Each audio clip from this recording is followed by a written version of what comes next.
you have this, what people sometimes imagine as a spectrum, left and right.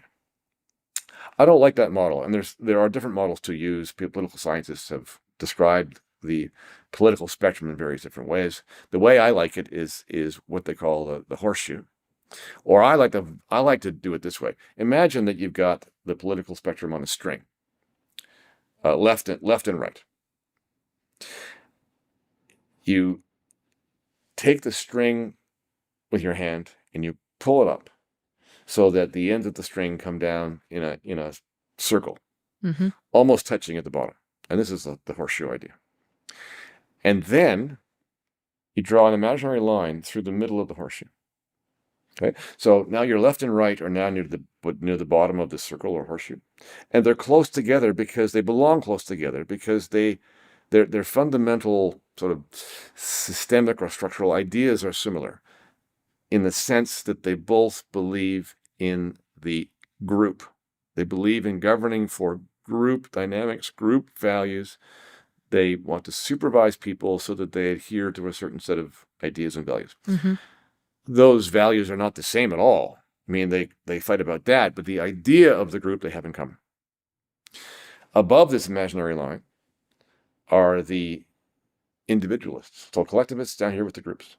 Above the line are the individualists, and that's where the classical liberals live. At the top of the horseshoe, if you like. And so now it looks like they're at the center, and in a way they are, but they're distinguished from the other two groups because of their fundamental focus on the individual as opposed to the group. Yeah. Okay? And the funny thing is that through the eyes of each one of these three groups, there are only two groups. Yes. Right? Yes. So the conservatives think, well, there's conservatives and there's liberals. And yeah, there might be a variety of liberals. There might be classical liberals. There might be progressives, other things. But they're all liberals. And liberals are the source of the problem.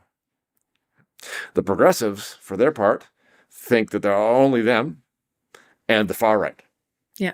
And the far right is the conservatives, the libertarians, the classical liberals, anyone that doesn't believe in critical theory and critical race theory and social justice are far right extremists and are wrong.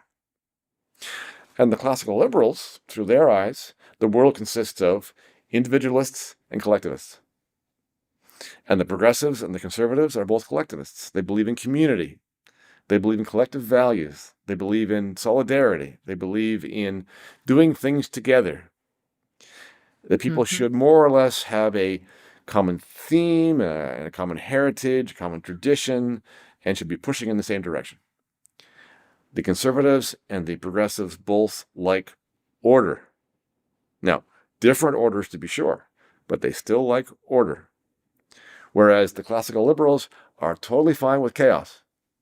Really? As long as it's peaceful chaos. So the priority for classical liberals is peace, no violence.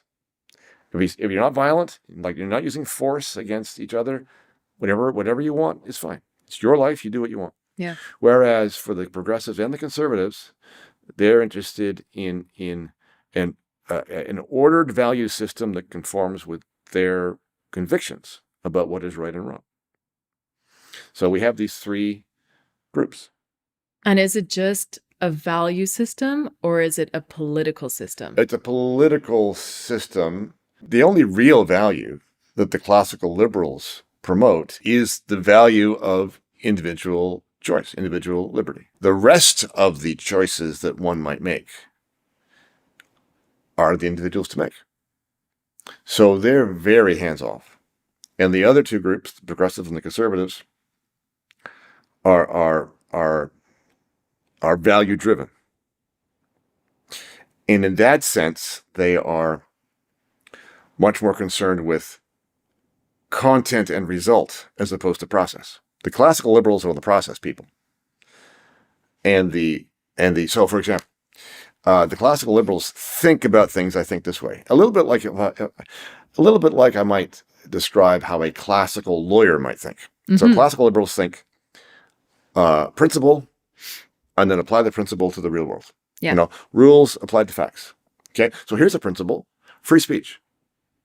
If you believe in free speech, That means if you're applying it in the real world, then people who are saying things you don't like, well, they're allowed to say them because that's the principle. The progressives and the conservatives at certain various times have endorsed the idea of free speech. But it turns out they don't really care about that process of applying principles to real life. They care about the content of the result. So if it so happens that someone is now saying stuff that is morally repugnant, well, then we can't have free speech now. I mean, not now, because it's more important to have the content right than it is to have the process right.